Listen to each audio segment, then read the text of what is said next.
Good morning students. આજે Gujarat board March 2022 માં બાયોલોજીનું જે પેપર લેવાયું એ બાયોલોજી વિષયનું બોર્ડનું પેપર સેટ નંબર 7 એના MCQ ના સોલ્યુશન માટે આપણે આ વિડિયો હું મૌલિક ત્રિવેદી આપની સમક્ષ પ્રસ્તુત કરી રહ્યો છું. પાર્ટ A 50 MCQ છે, તો વન બાય વન દરેક MCQ ના સોલ્યુશન આન્સર સાથે આપણે જોઈ રહ્યા છીએ. પહેલો ક્વેશ્ચન છે, નીચે આપેલ ચાર્ટ કયા પ્રકારની અનિયમિતતા પ્રદર્શિત કરે છે? મોટા ભાગે બેટા એટલું યાદ રાખવાનું કે ચાર્ટ આધારિત પ્રશ્ન હોય એટલે ચેપ્ટર નંબર 5 નો જ હોય. જીનેટિક્સમાં બહુ બધા ચાર્ટ છે. આ ચાર્ટ છે, આને કહેવાય પેડિગ્રી એનાલિસિસ, વંશાવળી પૃથ્થકરણનો ચાર્ટ. વંશાવળી પૃથ્થકરણના ચાર્ટમાં ટેક્સ્ટમાં બેઠો આપેલો ચાર્ટ છે, એ મુજબ તો આપણને જો ગોખેલું હોય તો જવાબ ખબર પડી જ જાય કે દૈહિક સંલગ્ન પ્રચ્છન્ન જનીનની આનુવંશિકતા છે. પણ તો પણ ટેલી કરવું હોય તો તમને એક જવાબ આપી દઉં કે માતા અને પિતા બેમાંથી એક પણને રોગ નથી અને એની સંતતિમાં તમને રોગ જોવા મળે છે, તો આ દૈહિક સંલગ્ન જનીનની આનુવંશિકતા છે. અગેન તમે જુઓ, માતા પિતાને રોગ નથી અને એની સંતતિમાં રોગ જોવા મળ્યો. આવું જોવા મળે તો દૈહિકમાં પણ કયા પ્રકારનો હોઈ શકે? પ્રચ્છન્ન. જો એક ઓપ્શન દૈહિક પ્રભાવી પણ છે, તો દૈહિક પ્રભાવી કેમ ન આવે? દૈહિક પ્રભાવીમાંથી માતા કાં તો પિતા બેમાંથી એકને રોગ હોવો જરૂરી છે. અહીં બેમાંથી એક પણને રોગ નથી, એનો મતલબ એ થયો કે દૈહિક પ્રચ્છન્ન લક્ષણની આનુવંશિકતા છે. Okay, next question. બીજો પ્રશ્ન આકૃતિ આધારિત ચેપ્ટર નંબર 2 માંથી છે. આકૃતિ જોયા પછી થોડું કન્ફ્યુઝન આપણા દિમાગમાં થઈ શકે કે આ કયા પ્રકારની, પણ આકૃતિ જોઈને તો ખબર પડી જ જાય કે બોલો આકૃતિ કોની છે? અંડકની. અંડકની રચનામાં તમે જોઈ શકો છો સૌથી બહારની બાજુના બે આવરણો એને અંડકાવરણ કહેવાય. અંડકાવરણની અંદરનો ભાગ એને પ્રદેહ કહેવાય. પણ એ ત્રણ નથી, નામ નિર્દેશન અહીંયા છે, આ x. તો x બાજુ જે અંદરની બાજુ રચના તમને બતાવી છે એ રચના એક્ચ્યુઅલીમાં અંડકના પ્રદેહની અંદર જે રચના જોવા મળે તો એને ભ્રૂણપુટ કહેવાય. ઓપ્શન જો x ભ્રૂણપુટ ક્યાંય આપેલો છે? હા, x ભ્રૂણપુટ C. તો મોસ્ટ પ્રોબેબલી ચાન્સીસ x ભ્રૂણપુટ. હવે y ને ચેક કરીશું. y ક્યાં છે? તો કે y અહીંયા આપ્યું છે. અંડક જરાયુ સાથે એક ટૂંકા દંડ જેવી રચના દ્વારા જોડાણ કરે જેને અંડનાળ કહેવાય. તો y અંડનાળ છે અને x ભ્રૂણપુટ છે, તો આપણા માટે સાચો જવાબ થશે બેટા C, x ભ્રૂણપુટ, y અંડનાળ. આવા આકૃતિ આધારિત પ્રશ્નો પણ નીટ માટે, બોર્ડ માટે કામના હોઈ શકે છે. નેક્સ્ટ, કઈ જલીય વનસ્પતિઓ મોટા ભાગે પવન અથવા તો કીટકો દ્વારા પરાગિત છે? નામ સાંભળજો. જોસ્ટેરા દરિયાઈ ઘાસ કહેવાય, હાઇડ્રીલા પાણી દ્વારા પરાગનયન કરે, વેલિસનેરિયા પાણી દ્વારા પરાગનયન કરે, વોટર લીલી. એટલે કન્ફ્યુઝન એ થાય કે ચારેય પાણીમાં ઉગતી વનસ્પતિઓ છે. દિમાગ તરત જ એ કામ કરે કે આ તો પાણીવાળી વનસ્પતિ આવી, પણ આપણે ભણેલા છીએ અને કપાસ, વોટર લીલી અને સાથે એક બીજી વનસ્પતિ આવશે કમળ. આ બંને જલદ વનસ્પતિઓ હોવા છતાં પણ એનામાં પવન અને કીટકો દ્વારા પરાગનયન થાય છે. તો સવાલનો સાચો આન્સર આવશે D, water lily. Next, SL Miller. Miller આવ્યો એટલે ચેપ્ટર નંબર 7, મિલરનો પ્રયોગ જીવની ઉત્પત્તિ સમજાવવા માટે. એને બંધ ફ્લાસ્કની અંદર એક કયા વાયુનો ઉપયોગ કર્યો? આપણને ખબર છે આ તો બહુ પ્રચલિત વસ્તુ છે. સૌથી પહેલા મિથેન, પછી એમોનિયા, હાઇડ્રોજન અને પાણીની વરાળ. 800 સેલ્સિયસ તાપમાને 18 દિવસ સુધી પ્રયોગ કર્યો, ત્યારે પરિણામ પ્રાપ્ત થયું. તો પહેલો ઓપ્શન જોવાનો મિથેન. તો કે અહીંયા મિથેન છે, અહીંયા મિથેન છે, અહીંયા મિથેન છે. સોરી, આ CH3 છે, આ CH3 છે. એનો મતલબ કે આ ત્રણેય ઓપ્શન ખોટા. CH4 methane. એકમાં જ ખબર પડી જાય, આગળ વધવાની જરૂર નથી. તેમ છતાં ચેક કરી લો. NH3 એમોનિયા સાચું, પાણીની વરાળ એટલે H2O અને હાઇડ્રોજન Y. તો સાચો આન્સર આવશે ડી. એસએલ મિલરે એના પ્રયોગમાં કર્યું એ બંધ ફ્લાસ્કની અંદર મિથેન, એમોનિયા, પાણીની વરાળ અને હાઇડ્રોજનનો ઉપયોગ કર્યો. હોમો ઇરેક્ટસના મગજનું કદ કેટલું? હવે મગજના કદ આપે એટલે અહીંયા આગળ આપણી પાસે બધું થાય. 1400 સીસી કોનું હતું? તો કે નિએન્ડરથલનું હતું. 900 સીસી હોમો ઇરેક્ટસ આપણા માટે સાચો જવાબ છે, પણ ચેક કરજો 650 થી 800 આપ્યું છે હોમો હેબિલિસ. 650 થી 800. પણ આપણે શું પૂછ્યું છે? હોમો ઇરેક્ટસ. તો હોમો ઇરેક્ટસ એટલે એના મગજનું કદ કેટલું થશે? 900 સીસી. સાતમું ચેપ્ટર ચોપડીમાં બેઠો જવાબ આપણને આપેલો છે. આન્સર આવશે બી 900 સીસી. નેક્સ્ટ, કેન્દ્રીય પ્રદૂષણ નિયંત્રણ board CPCB, central pollution control board, એના પ્રમાણે કેટલાક કદ ધરાવતા કણ સ્વરૂપી પદાર્થો માનવ સ્વાસ્થ્યને નુકસાન પહોંચાડે? સવાલ વાંચતા વેદ જવાબ મગજમાં આવી જાય. કેટલા? 2 માઇક્રોમીટર કે તે કરતા ઓછું કદ. 2.5 નથી, 2.5 નથી, 2.5. તો સાચો જવાબ આવશે 2.5 માઇક્રો. 3.25 ખોટું. તો આનો આવશે સીપીએસીબી 2.5. કેમ? 2.5 કે તેનાથી ઓછા માઇક્રોમીટર કદ ધરાવતા ઘટકો ફેફસાની અંદર જમા થાય છે અને ફેફસાનું કેન્સર, લંગ કેન્સર કે સિસ્ટિક ફાઇબ્રોસિસ માટે જવાબદાર છે. એટલે એનાથી નાનું ન હોવું જોઈએ. અગેન બાયોલોજી સાથે કેમિસ્ટ્રીનો સવાલ. કેમિસ્ટ્રી વિષયની અંદર બહુ બધું ઓર્ગેનિક કેમિસ્ટ્રી ભણો છો. ડીડીટી જંતુનાશક દવા તરીકે ઉપયોગમાં આવે, કેમિસ્ટ્રીમાં નામ આપેલું છે અને બાયોલોજીમાં પણ છે. ઓકે, ડીડીટી નું આખું નામ para dichloro diphenyl trichloro ethane. Chemistry સાથે બોલું છું, આયુપીએસસી નામ para dichloro diphenyl trichloro ethane. Para dichloro diphenyl, methyl નહીં આવે. Para dichloro diphenyl trichloro methane નહીં આવે. Para dichloro diphenyl trichloro ethane. સાચો આન્સર આવશે A. Para dichloro diphenyl trichloro ethane.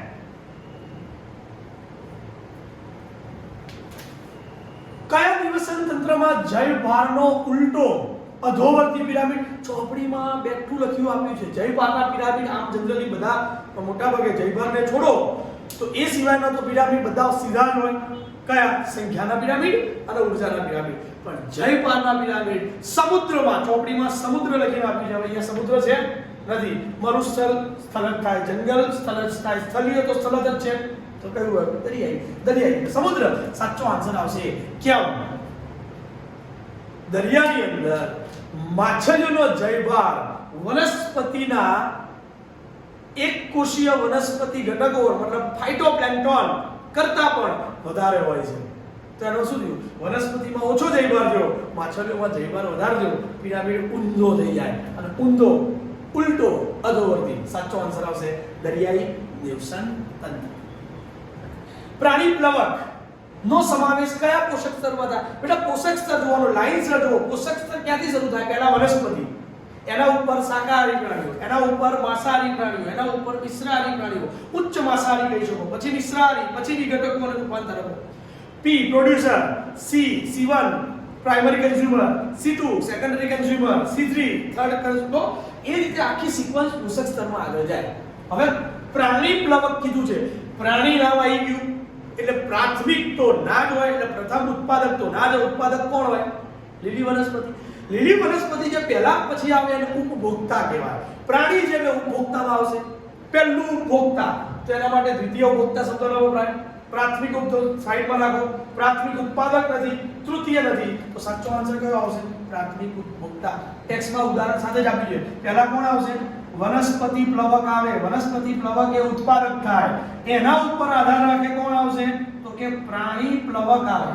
અને એના પછી જુદા જુદા પ્રાણીઓની શરૂઆત થાય. આ પી આ C1 પ્રથમ ક્રમના ઉપભોગી અથવા પ્રાથમિક ઉપભોક્તા. સાચો આન્સર આવશે બી પ્રાથમિક ઉપભોક્તા. Next question, STP sewage treatment plant 10મું ચેપ્ટર. એમાં પ્રાથમિક અને દ્વિતીયક ટ્રીટમેન્ટ વચ્ચે ચાવીરૂપ દ્રવ્ય કયું જોવા મળે? બેટા પ્રાથમિકમાંથી દ્વિતીયક ટ્રીટમેન્ટ વચ્ચે તમને મદદરૂપ લખ્યું છે ચોપડીમાં પણ ટેક્સ્ટનું બેઠું સેન્ટેન્સ કે ઇફ્લુઅન્ટ એ પ્રાથમિક અને દ્વિતીયક બંનેને જોડતી કરી છે પ્રાથમિકમાંથી દ્વિતીયક તરફ. તો સાચો આન્સર આવશે પ્રાથમિક અને દ્વિતીયક વચ્ચેની સારવાર માટે ઇફ્લુઅન્ટ. બાકી બ્લોક્સ પ્રાથમિક સ્તર એ બધું પ્રાથમિકમાં આવે અને ક્રિયાશીલ છે દ્વિતીયકમાં આવે. બંનેની વચ્ચે આવશે ઇફ્લુઅન્ટ. નેક્સ્ટ ક્વેશ્ચન, ટ્રાઇકોડમાં ફૂગનો ઉપયોગ શેના માટે થાય છે? પતંગિયાની ઈયળ માટે ના થાય, એફિડ્સ માટે ના થાય. ચોપડીમાં લખ્યું છે રોગિષ્ટ છોડની સારવાર કરવા માટે. તો લઘુ વર્ણપટીય કીટકોના પ્રયોજન. કીટક માટે તો નથી થતું. આ બધા કીટક થયા, બધા કીટક થયા. કીટક સંધિપાત સમુદાય. પણ રોગી છોડની સારવાર કરવા માટે થાય છે. ટ્રાઇકોડમાં પોલિસ્પોરમ. દર્દીના રુધિરવાહિનીમાં જામેલ રુધિરને તોડવા માટે કયા ઉત્સેચકનો ઉપયોગ કરવામાં આવે છે? સ્ટ્રેપ્ટોકોકસ બેક્ટેરિયામાંથી મળે સ્ટ્રેપ્ટોકાઇનેઝ. અને યાદ હશે સ્ટ્રેપ્ટોકાઇનેઝ ને આપણે કીધેલું છે અને ક્લોટ બસ્ટર તરીકે ઓળખવામાં આવે છે. ક્લોટ બસ્ટર એટલે શું? ક્લોટને તોડવા. રુધિરવાહિનીથી જે ક્લોટ બને એ ક્લોટને તોડવા માટે જેનો ઉપયોગ થાય એનું નામ છે સ્ટ્રેપ્ટોકાઇનેઝ. સ્ટ્રેપ્ટોકોકસ પ્રકારના બેક્ટેરિયામાંથી પ્રાપ્ત થાય. ચેપ્ટર નંબર 10 ચોપડીમાં સ્પષ્ટ રીતે લખીને આપેલી રચના છે. તો આન્સર આવશે બી સ્ટ્રેપ્ટોકાઇનેઝ. અગેન આશા અનુસાર પેપરની અંદર ઓછા 2 થી 3 પ્રશ્ન જોડો આધારિત મેચ કરવાની વાત હોય છે. Column A to column B. Direct column match કરવાની પેન્સિલથી એટલે તમને ઈઝી ખબર પડે. ડાયરેક્ટ આમાં ઓપ્શન શોધવા જવાની જરૂર નથી. આમ તો એકમાં જ ખબર પડી જાય છે પણ તોય અભ્યારક મેં કીધું એ ઉપર સ્ટ્રેપ્ટોકોકસ કોણ કરે? સ્ટ્રેપ્ટોકાઇનેઝ. તો એક જોડે કોણ આવશે? આ એક જોડે આ ક્યાં છે? એટલે અભ્યારક જ છે, જોઈ લો. હા, પણ તોય ચેક કરવાનું, આગે મૂર્ખામી નહીં કરવાની. 2 જોડે S. હવે આ ચેક કરો. 2 જોડે S. એસ્પરજીલસ નાઇજર સાઇટ્રિક એસિડ સાચું છે. 3 જોડે Q ક્લોસ્ટ્રીડિયમ બ્યુટીરિકમ બ્યુટીરિક એસિડ સાચું છે. 4 જોડે P acetobacter acetic acid. Again all right રાઈટ. તો આપણો આન્સર આવશે A. એક જોડે R streptococcus streptokinase, aspergillus niger citric acid, clostridium butyricum butyric acid, acetobacter acetic acid. આપણા માટે કયો આન્સર આવશે? Answer number 1. Next question. કયા ઉદાહરણો અપસારી ઉદ્વિકાસ દર્શાવે? 2 પ્રકારના હતા, અપસારી કેન્દ્રાભિસારી. સમૂલક અંગો અને કાર્યસદૃશ્ય અંગો. તો સમૂલક અંગોનું ઉદાહરણ. સમૂલક અંગોના ઉદાહરણની અંદર ચોપડીમાં સ્પષ્ટ લખીને આપણું સ્ટુડન્ટ્સીઓના હૃદય અને મગજ એટલે કે ડી આવશે. થોડો કન્ફ્યુઝિંગ સવાલ હતો. અહીંયા નહીં, ઇંગ્લિશ મીડિયમના પેપરમાં અહીં થોડી કન્વર્ઝન અને ડાયવર્ઝનમાં થોડી ભૂલ કરી દીધી છે. તો એમાં ભૂલ છે, પણ ગુજરાતી મીડિયમના પેપરમાં અહીં કોઈ જ પ્રકારની ભૂલ નથી. સ્પષ્ટ અપસારી સાચો આન્સર આવશે. આ સિવાય તમારે કહેવું હોય તો કુકરબીટા અને બોગનવેલ એ પણ આપણે એક અપસારી વિકાસના ઉદાહરણ છે. હા, બાકી બધા જો પેંગ્વિન અને ડોલ્ફિનના પ્રિપલ્સ કેન્દ્રાભિસારી આવે. કાર્યસદૃશ્ય અંગો ઓક્ટોપસ સસ્તન વગેરે. શક્કરિયાનું મૂળ બટાટાનું પ્રકાંડ અગેન ખોરાક સંગ્રહ માટે કાર્યસદૃશ્ય અંગો એટલે કેન્દ્રાભિસારી. આ ત્રણેય કેન્દ્રાભિસારી છે. એક જ છે અપસારી વિકાસ. 100% ટ્વિસ્ટેડ સવાલ માની શકાય. આગળ ડિઝાયર્ડ ક્વેશ્ચન. આશાસ્પદ સવાલ. ખબર જ હતી કે 13મા ચેપ્ટરમાં વસ્તીના સ્લોગન સૂત્રમાંથી કોઈ એક સૂત્ર હોવું જોઈએ. બેટા ટી સમયે વસ્તી ગીચતા એટલે nt+1 એ તો ફાઇનલ nt હોય. ટી સમયે nt હોય તો t+1 સમયે વસ્તી ગીચતા શોધવી હોય તો શું કરવાનું? આપણે ભણેલા છે. શું? nt+1 પેલા સૂત્ર જાતે લખવાનું. આમાં તમે કન્ફ્યુઝન થાવ. nt+1 શું લખવાનું? તો કે nt પ્લસ b. b એટલે બર્થ રેટ. એ વર્ષમાં એટલે જે સમય આપ્યો જેટલા સમય જેટલા જન્મ્યા એ વધે પ્લસ i. બહારથી આ પ્રદેશમાં જેટલા નવા આયા એને આપણે એડ કરવા પડે તો એને પ્લસ i કરવું પડે. Minus d death rate. જેટલા મૃત્યુ પામ્યા એ બધાને માઈનસ કરવા પડે. અને આ દેશ છોડીને કે આ પ્રદેશ છોડીને ચાલ્યા ગયા હોય એને પણ દૂર કરવા પડે. તો મૃત્યુ અને છોડીને ગયેલા બંનેનો સરવાળો એ બાદ કરવાનો અને જન્મ્યા અને બહારથી આવેલા એનો સરવાળો થાય.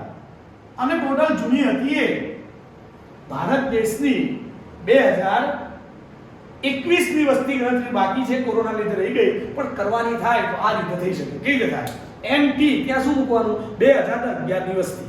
2011 ની વસ્તી એટલે કે 135 કરોડ 121 કરોડ હતી 121 કરોડ પ્લસ b 11 થી 21 માં જેટલા જન્મ્યા એટલા અંદર એડ થાય, ઉમેરાય. આ 10 વર્ષમાં બહારના દેશ છોડીને ભારત દેશમાં સ્થળાંતરિત કરીને આવેલા એડ થાય, માઈનસ જેટલા મરી ગયા એટલા માઈનસ થાય. અને ભારત દેશ છોડીને ઓસ્ટ્રેલિયા, કેનેડા, અમેરિકા બધી પાર્ટીઓ જાય છે એ છોડીને જાય એ એટલા માઈનસ કરવાનું. આ સીધી ગણતરી છે. તો આ આપણા માટે સાચું સૂત્ર છે. હવે આના આ બધામાં બધું એવું છે NTTT BBIIB માત્ર સ્લોગન છે. NT પછી પ્લસ આવવું જોઈએ તો પ્લસ, પછી B plus I minus D અને પ્લસ E. તો આ સાચું મને લાગે છે. આ nt પછી માઈનસ થઈ ગયું, આ માઈનસ માઈનસ થઈ ગયું, એટલે અહીં સાચો આન્સર આવશે તમારા માટે b. nt + 1 = nt + p + i - p + e. તમારા માટે સૂત્ર છે t સમયની વધતી ગીતતા t + 1 સમયે તમારે શોધવું હોય તેનો જવાબ આવે nt + 1 = nt + p + i - p + e. મધમાખી ઉછેર, મધમાખી ઉછેર માટે કયો શબ્દ વપરાય? એપીકલ્ચર. સેરિકલ્ચર કોના માટે વપરાય? મરઘા ઉછેર માટે, હે ને? એટલે આ બધા એના છે, પણ આપણી બુકમાં આપેલું છે એપીકલ્ચર એટલે કોના માટે વપરાશે? મધમાખી ઉછેર. સાચો આન્સર આવશે એ. અમુક સવાલો તો એટલા ઈઝી છે કે પ્રથમ નજર રાખતા વેર તમને સોલ્યુશન 35 માર્ક તો એમનેમ આવી જાય એમ છે. જો ચોપડીનું વ્યવસ્થિત પુનરાવર્તન કર્યું છે તો 35 માર્ક ઈઝીલી તમે આમાંથી મેળવી શકો છો. નીચેનામાંથી પ્રાથમિક લસિકા અંગ કયું? પ્રાથમિક કયા આવે? અસ્થિમજ્જા, થાઇમસ, બંને આવે. અલગ પણ છે, લસિકા ગ્રંથિ અંગમાં આપે છે, પણ એ બંને પ્રાથમિકમાં જ આવે. તો પ્રાથમિક લસિકાંગો કયા? તો કે અસ્થિમજ્જા અને થાઇમસ ગ્રંથિ બંને. આન્સર સાચો તમારા માટે આવશે બી. મોર્ફિનના એસિટાઇલેશન થી શું પ્રાપ્ત થાય? હેરોઇન પ્રાપ્ત થાય. અફીણ નામના ટોપિકમાં ચેપ્ટર નંબર 8 ની અંદર પાછળ જે ડ્રગ્સ આપ્યું છે એમાં સ્પષ્ટ લખ્યું છે મોર્ફિનના એસિટાઇલેશન થી પ્રાપ્ત થતું એક ડ્રગ્સ જેને શું કહેવાય? હેરોઇન કહેવાય. તેમાંથી મળશે હેરોઇન. સાચો આન્સર આવશે હેરોઇન. 19મું, વર્ષ 2000 માં વિકસિત મકાઈની સંકર જાતમાં કયા એમિનો એસિડનું પ્રમાણ બમણું નોંધાયું? લાઇસિન અને ટ્રિપ્ટોફેન. લાઇસિન અને ટ્રિપ્ટોફાન 2000 ની અંદર આપણે જે મકાઈની વિકસિત જાતિ વિકસાવી એટલે, અને એ મકાઈ પછી ક્યાં નામે ઓળખાય? અમેરિકન મકાઈ. અત્યારે આપણે જે અમેરિકન મકાઈ કહીએ છીએ, અમેરિકન મકાઈ એનું એક નવું રૂપાંતરિત સ્વરૂપ છે. તો આમાં જવાબ આવશે લાઇસિન અને ટ્રિપ્ટોફેન. નેક્સ્ટ ક્વેશ્ચન, ટ્રિમેટોડ પરોપજીવી ઉદાહરણ. હવે આ થોડું ટ્વિસ્ટેડ કરાયું. ટ્રિમેટોડ પરોપજીવીનું ઉદાહરણ પરોપજીવિતા ચેપ્ટર નંબર 13 ની અંદર જે આખો ટોપિક લખીને આપ્યો છે એમાં કૌંસમાં લખેલું છે ટ્રિમેટોડ. એટલે ઇંગ્લિશ નામ પૂછ્યું પહેલી વાર તો ગુજરાતી મીડિયમ વાળાને થોડી મુશ્કેલી પડે. બાકી આપણને ખબર જ છે, સ્પષ્ટ લખીને આપીએ માનવ, યકૃત, કૃમિ પરોપજીવી માટે શરીરની અંદર જઈને પોષણ મેળવે, શરીરની અંદર જીવન જીવે છે તો યજમાનને નુકસાન થાય અને આ પરોપજીવી પ્રાણીને ફાયદો થાય. પરોપજીવિતા પ્લસ અને માઈનસ પ્રકારનું સહજીવન કહેવાય, પરોપજીવન કહેવાય. યકૃત કૃમિ માટે પ્લસ અને માનવ શરીર માટે માઈનસ. તો આનો સાચો આન્સર આવશે માનવ, યકૃત, કૃમિ, જેનું ઉદાહરણ છે ટ્રિમેટોડ. માનવ, યકૃત, કૃમિ ટ્રિમેટોડ કહેવાય. એક્ઝામ્પલ આપીએ ટ્રિમેટોડ એ પરોપજીવીનું છે. એટલે સાચો આન્સર વિશ્વમાં આવશે એ માનવ, યકૃત, કૃમિ. નેક્સ્ટ ક્વેશ્ચન, વૈશ્વિક જૈવ વિવિધતા. જૈવ વિવિધતા 15મું ચેપ્ટર. વૈશ્વિક જૈવ વિવિધતાનું પ્રતિનિધિત્વ કરતા અપૃષ્ઠવંશી જાતિઓના વર્ગોમાં કોની સંખ્યા સૌથી વધારે હોય? અપૃષ્ઠવંશી. આને 11મા ધોરણનું 4થું ચેપ્ટર વિચારો. વિશ્વમાં સૌથી વધુ સમુદાય કયો? સંધિપા. 2/3 કરતા વધારે તો નુપુરન ના આવે, સ્તરકવચી નહીં, મૃદુકાયો નહીં, કીટકો. ચોપડીમાં જોશો ને આવો એક આલેખ વાળો સવાલ છે અને એમાં અત્યારથી અત્યાર સુધી બધા શું લખેલા છે? કીટકો. More than 66%. એટલે આ કીટકો છે. પછી અહીંયા મૃદુકાય અને સ્તરકવચીને બધા અહીંયા લખીને આપ્યા છે. આખો ચોપડીમાં ગ્રાફ દોરીને આપેલું છે. એટલે કદાચ આ ચોપડી વાંચી બરોબર ન હોય, ચોપડીમાં ન જોયું, આ પણ તોય આવડે. કેમ આવડે ખબર છે? પ્રેક્ટિકલી નહીં, થિયરિટિકલી તમે જુઓ ને તો ચોથા ચેપ્ટરની અંદર આ 11મા ધોરણની વાત છે. 11મા સ્ટાન્ડર્ડ થી આપણે ભણી ગયા સસ્તન કીટકોનું પ્રમાણ સૌથી વધારે હોય. સૌથી વધુ સંખ્યા આજે નહીં, ગમે ત્યારે કોઈ આપણને સૌથી વધુ સંખ્યાની વાત કરે તો સૌથી વધુ સંખ્યા માટે આપણે કીટકો અને સંધિપાઈ સમુદાયની વાત આપણે કરવાની થાય. સાચો આન્સર આવશે અહીંયા આગળ ડી, કીટકો. અગેન ચાર્ટ આકૃતિ એટલે 6થું અથવા 7મું ચેપ્ટર હોઈ શકે છે. અહીં શેની આકૃતિ છે? ટેમ્પલેટ શૃંખલા દોરીને આપી છે. ડીએનએ માંથી આરએનએ બનવાની ક્રિયા. પ્રત્યાંગન જે શરૂઆતનો ભાગ છે અંતિમ બતાવ્યો છે, અંતિમ ભાગ છે શરૂઆતનો છે. એટલે અહીંયા ભૂલ ન કરતા અહીં તમારે x બરાબર સમાપ્તિ લખવાનું. તો સમાપક સમાપ્તિ ક્યાં x બરાબર આપ્યું છે? આપી છે. પહેલો ઓપ્શન સાચો હોઈ શકે છે. જો y બરાબર પ્રમોટર સ્ટાર્ટિંગ પોઈન્ટ અને x બરાબર સમાપક. ખાલી ઊંધું શું કર્યું? જનરલી આપણે અહીં x અને અહીં y લખી આ ટેમ્પલેટ શૃંખલા તો સામેની કોડિંગ શૃંખલા થઈ આ 3 ડેશ થી 5 ડેશ છે આ 5 ડેશ થી 3 ડેશ છે અને અહીંયાથી દિશા બતાવી આ દિશામાં જવાનું છે તો આ પ્રમોટર થાય અને પેલું સમાપક થાય તો સાચો આન્સર આવે x સમાપક y promoter answer A is 101% right Hardy Weinberg ના સૂત્રમાં શું હતું p² + 2pq + q² p² પ્રભાવી q² પ્રચ્છન્ન સમયુગ્મી તો 2pq પ્રભાવી પ્રચ્છન્ન ભેગા થાય તો વિષમયુગ્મી તો વિષમયુગ્મી જનીનોની આવૃત્તિની વાત કરી છે હાર્ડી વેનબર્ગના સિદ્ધાંતમાં વિષમયુગ્મી જનીનની આવૃત્તિને કોના વડે દર્શાવાય તો આન્સર આવશે પહેલો A 2pq આ પ્રભાવી સમયુગ્મી આ પ્રચ્છન્ન સમયુગ્મી 2pq એટલે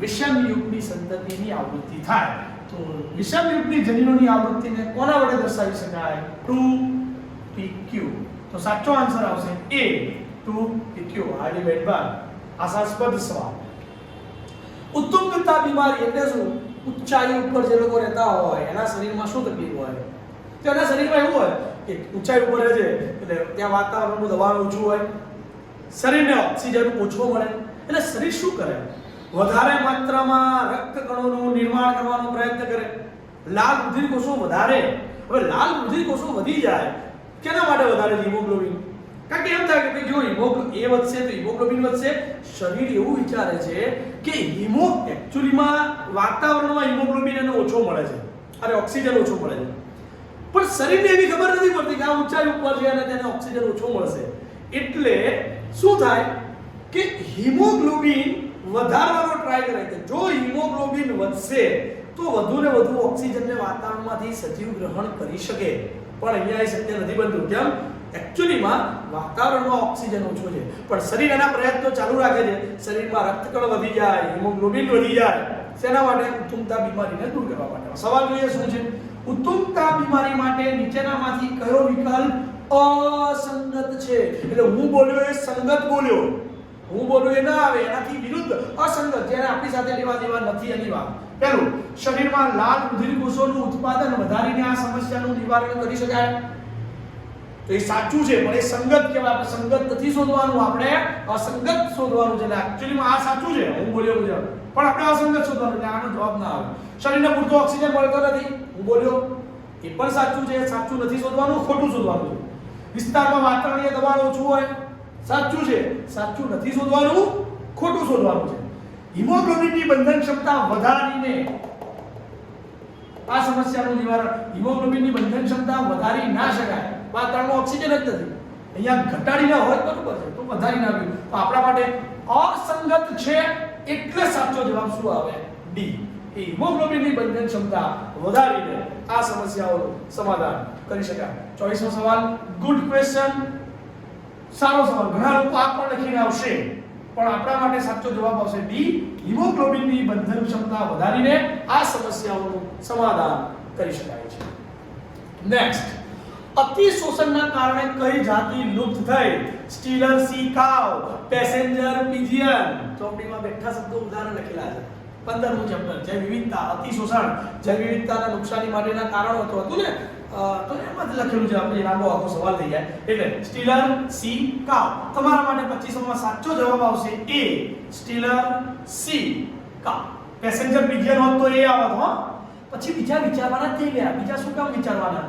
મગજમાં ક્લિયર છે ચોપડીમાં વાંચેલી છે સ્પષ્ટ છે બે ઉદાહરણ લાઈન સમજાવો સ્ટીલર સી કાવ પેસેન્જર પિજિયન નેક્સ્ટ જ્યારે પ્રતિક્રિયાઓ વૃદ્ધિને સીમિત કરતી નથી ત્યારે આલેખ કેવો થાય હવે સાંભળો એસ આલેખ વૃદ્ધિને સીમિત કરે જો ઊંચાઈએ પહોંચ્યા પછી સ્ટેડી થઈ જાય એટલે એસ આલેખ ના આવે વૃદ્ધિ સીમિત નથી થતી તો વૃદ્ધિ થયા જ કરે તો કયો આલેખ બન્યો જે આલેખ ચોમાસામાં વરસાદ પડી રહે પછી સાંજે પેલા લાઇટ નીચે સ્ટ્રીટ લાઇટ નીચે પેલા કીચકોનું પ્રમાણ જે ફૂદા જેવી જીવાતો તમને જોવા મળે છે વધી જાય છે એ કયા પ્રકારે વૃદ્ધિ સીમિત નથી જે આવે કે સંખ્યા ઝડપી વધે બી ખરી અને ઝડપી નાશ પણ થાય એટલે આનો સાચો આન્સર આવશે સી જે આલે ક્યાં વૃદ્ધિ સીમિત કરતી નથી. વૃદ્ધિ સીમિત કરતી હોય તો એસ આલેખ આવે. આપણે જીવીએ એસ આલેખથી. એસ આલેખ લાંબુ આયુષ્ય દર્શાવે. જે આલેખ જલ્દી વધે જલ્દી નાશ પામે. કહેવાય છે ને જીવનમાં કે ખૂબ ટૂંકા સમયમાં ટોચ ઉપર પહોંચે જલ્દી પડે.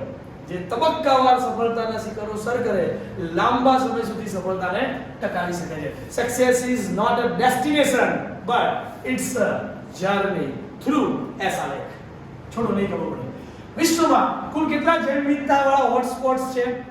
ટોટલ 25 વત્તા 9 એટલે કેટલા થાય? 34. અભયારણ્ય, રાષ્ટ્રીય ઉદ્યાન, જૈવ વિવિધતા હોટસ્પોટ 25 અને ટોટલ 9 કેટલા થયા? 34 જૈવ વિવિધતા ધરાવતા હોટસ્પોટ છે. PBR 322 PBR 322 શું આવે? અહીંયા આગળ ટેટ્રાસાઇક્લિન રેઝિસ્ટન્સ, અહીંયા આગળ એમ્પિસિલિન રેઝિસ્ટન્સ આખું દોરવાનું કહેલું છે વારંવાર અને મોસ્ટ ઇમ્પોર્ટન્ટ સવાલ છે. બામ H1 ક્યાં આવે? અહીંયા. તો બામ H1 કોના ઉપર તમને જોવા મળે છે? ઓળખ જગ્યા ક્યાં હોય? ટેટ્રાસાઇક્લિન રેઝિસ્ટન્સ. તો PBR 322 બામ H1 ટેટ્રાસાઇક્લિન રેઝિસ્ટન્સ ઉપર.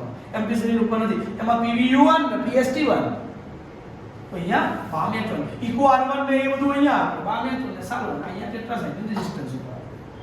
નેક્સ્ટ ચાલો નેક્સ્ટ ક્વેશ્ચન 29. નીચેનામાંથી કઈ શૃંખલા પોલિન્ડ્રોમિક ન્યુક્લિયોટાઇડ અનુક્રમ નથી? બેટા અહીંયા આગળ કન્ફ્યુઝન એ થઈ જાય કે છે ઉપર પહોંચી જઈએ. નથી લખ્યું છે. પોલિન્ડ્રોમિક શૃંખલા આવે એટલે યાદ શું રાખવાનું? એક સિમ્પલ લાઈન 4 થી 6 ન્યુક્લિયોટાઇડનો એવો ક્રમ કે ચત્તેથી ઊંધે કે ઊંધેથી ચત્તે એક સરખો વંચાય. તો ચત્તેથી ઊંધે કરો કે ઊંધેથી ચત્તે એક સરખો વંચાવો જોઈએ. તો સાંભળો, નથી શોધવાનું. જે સરખા ચત્તા ઊંધા દેખાય છે ને એ પોલિન્ડ્રોમિક ક્રમ હોય. જે ચત્તે ઊંધે નથી એ ખોટું. આપણે એ ચેક કરવાનું કે છે કે નહીં. ચલો ચેક કરો. A T T T A T T T એટલે આ છે પણ આપણો નથી શોધવાનું છે એટલે આપણા માટે આન્સર ના આવે. એક્ચ્યુઅલીમાં પોલિન્ડ્રોમિક ક્રમ છે પણ આપણો આન્સર નથી. બીજું G T C G T C G A C G A T જો નથી સેટ થતું ને GTC છે GHC આવ્યું સેટ થતું નથી એટલે રાઈટ આન્સર આ હોઈ શકે છે. પણ ચેક કરીએ. GAATTC GAATTC આ તો પોલિન્ડ્રોમિક ક્રમ છે પણ નથી શોધવાનો એટલે આપણો આન્સર ખોટો.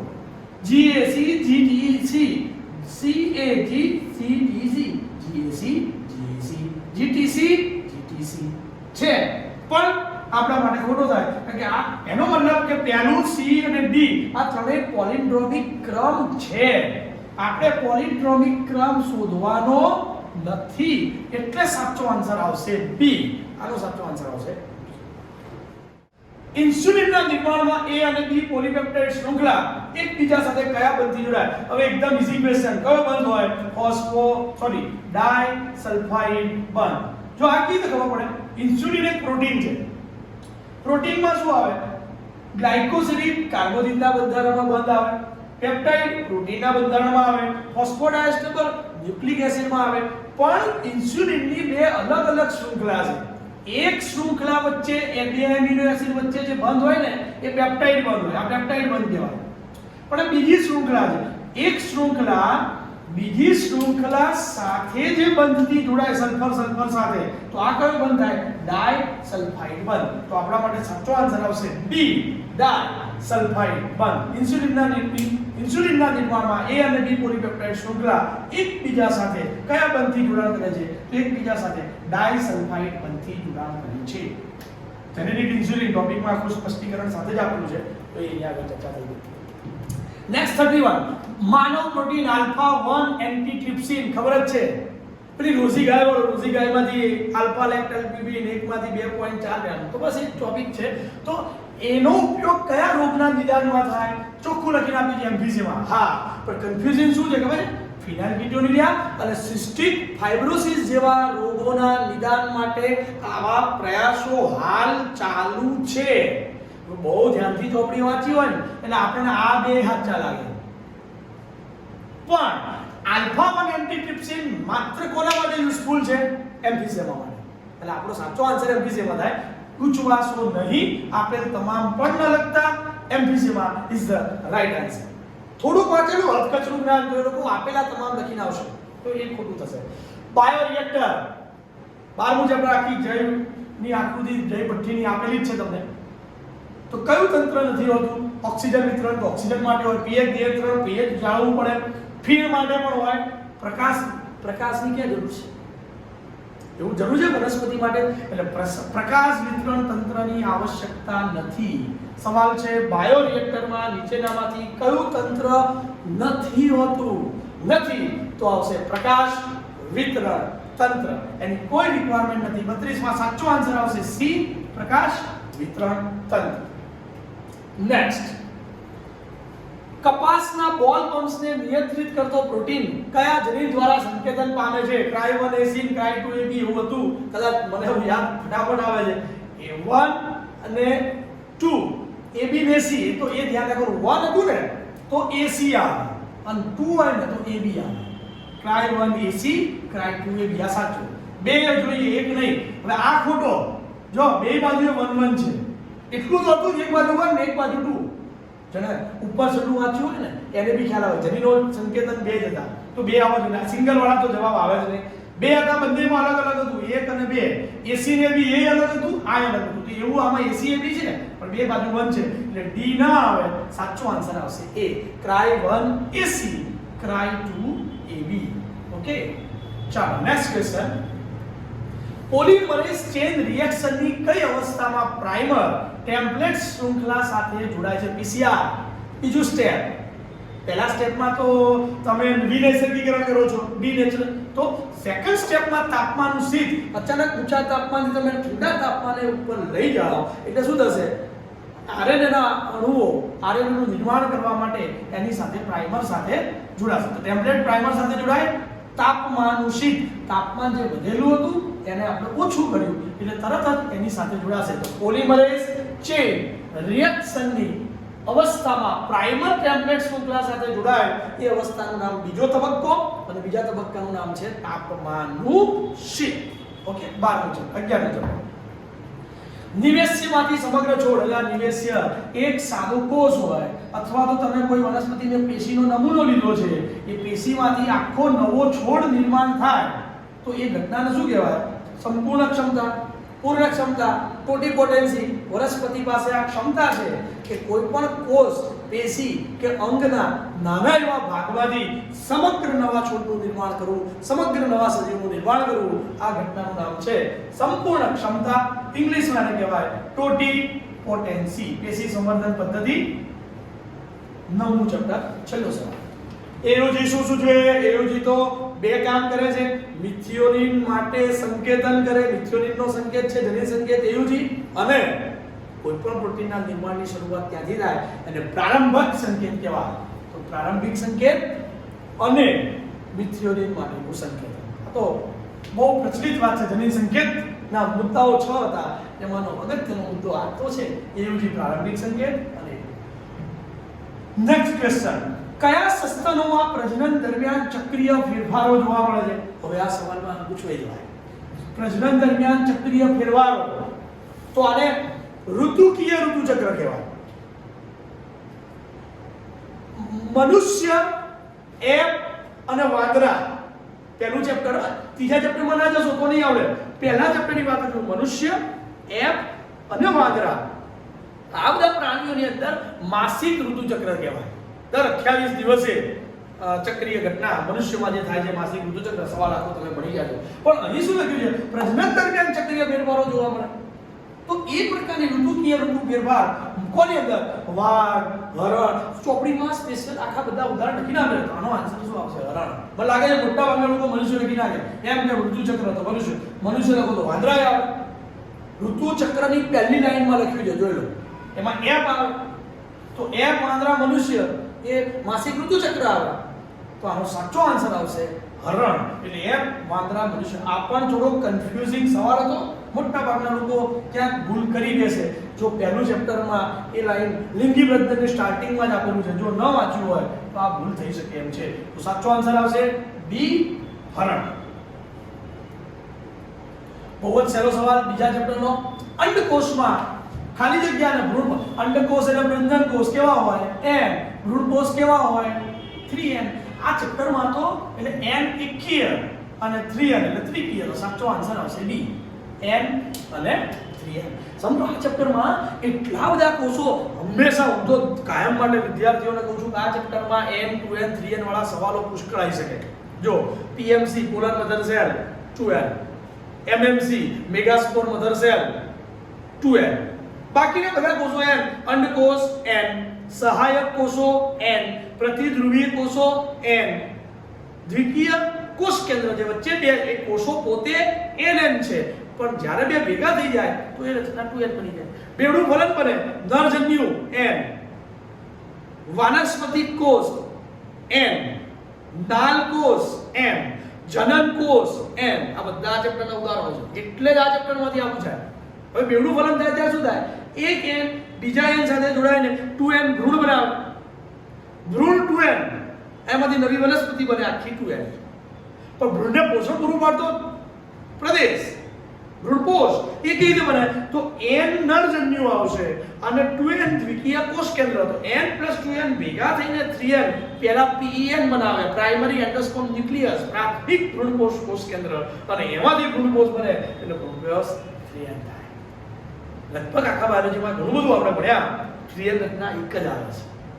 આંખો બંધ કરીને ભ્રૂણકોષ 3n ન જ હોય લખી દેવાનું થાય, એટલું યાદ રાખવાનું. તો આનો સાચો આન્સર આવશે એકકીય n અને ભ્રૂણકોષમાં 3n. ડન. ચલો આગળ. નીચેનામાંથી કયું ઉદાહરણ દ્વિસદની, સાંભળો, દ્વિસદની વનસ્પતિ, સદન બે હોય, બે વનસ્પતિ જ અલગ હોય, એક વનસ્પતિ ઉપર બધા નર પુષ્પ બને, બીજી વનસ્પતિ ઉપર બધા માદા પુષ્પો બને. અલગ અલગ વનસ્પતિ ઉપર નર અને માદા પુષ્પો બને અને દ્વિસદની, અને એનું જગ વિખ્યાત ઉદાહરણ કોણ, તો કે પપૈયું. પપાયા આર ધ એક્ઝામ્પલ ઓફ ડાયકોટ. તો તમને લોકોને ખબર પડી જાય કે દ્વિસદની વનસ્પતિ, રાઈટ આન્સર ઇઝ પપાયા, એટલે કે પપૈયું. કાકડી, નારિયેળ, રાઈ એ તો બધી વનસ્પતિઓમાં એવું નથી જોવા મળતું, બધી એક સદની વનસ્પતિ થાય, તો એ દ્વિસદની વનસ્પતિ. બીજમાં આવેલ સ્થાયી ચીરલગ્ન કિનારી સાથે જોડાયેલું બીજ દેશેષ, એ પણ સ્પેસ વાલા આ ડિઝાઇનેબલ જ સવાલો છે. તો ભ્રૂણમૂળ ચોલ નહીં આવે, ફલાવરણ નહીં આવે, ભ્રૂણાગ્ર ચોલ નહીં આવે, સાચો આન્સર આવશે બીજ દેશેષ. કારણ કે બીજમાં આવેલ સ્થાયી ચીરલગ્ન પ્રદેશ એનું નામ જ છે, લખેલી વાત છે, આપણને ખબર છે. ચલો 41મો સવાલ. મનુષ્યમાં ફલનની ક્રિયા ખાલી જગ્યામાં થાય છે. ગર્ભાશયમાં? ના, ગર્ભાશયમાં તો ગર્ભ આવે. તુંબિકીય ઇથમસ ઉડાર, હા, અંડવાહીનો ભાગ એ થાય, આ સાચો છે. અંડવાહીની નિવાપ શરૂઆતમાં ના થાય, યોનિમાં તો કશું ના થાય, તો સાચો આન્સર તુંબકીય ઇથમસ જોડાણ સ્થાને. શબ્દ થોડો પેલો ઇથમસ તુંબકીય જોડાણ લખવાની જગ્યાએ તુંબકીય ઇથમસ લખી છે, કશું વાંધો નહીં, એટલું તો આપણને ખબર પડી જાય. તો સાચો આન્સર આવશે B. 42. સ્ત્રીઓમાં માત્ર ગર્ભાવસ્થા દરમિયાન સ્ત્રીઓની અંદર પૂછ્યું છે, તો કયા અંતઃસ્રાવો આવશે? Relaxation, oestrogen, cortisol? ના. HPL, cortisol, prolactin? ના. ગર્ભાવસ્થા આવે ને એટલે HCG HPL તો હોય જ, એટલે એ બે હોય ને એ ઓપ્શન પસંદ કરવાનો. કયો આવશે? HCG HPL રિલેક્સિન. સાચો આન્સર આવશે હ્યુમન કોરિયોનિક ગોનેડોટ્રોપિન, હ્યુમન પ્લેસેન્ટલ લેક્ટોજન એન્ડ રિલેક્સિન. ઓકે, માત્ર ગર્ભાવસ્થા દરમિયાન સ્ત્રાવ પામતા અંતઃસ્ત્રાવ. સાચો આન્સર આવશે D, HCG HPL અને રિલેક્સિન. નેક્સ્ટ સવાલ. અંતઃસ્રાવ મુક્ત કરતો IUDs કયો? LNG-20. આ તો ઉદાહરણ છે, ગોખવાનું તો ખબર જ છે આપણને. કોપર આવે તો એ ધાતુ આયનની વાત હતી, મલ્ટીડોટ ને ડિપસ, બધાના અલગ અલગ એક્ઝામ, પ્રાથમિક, દ્વિતીયક ને એના માટે.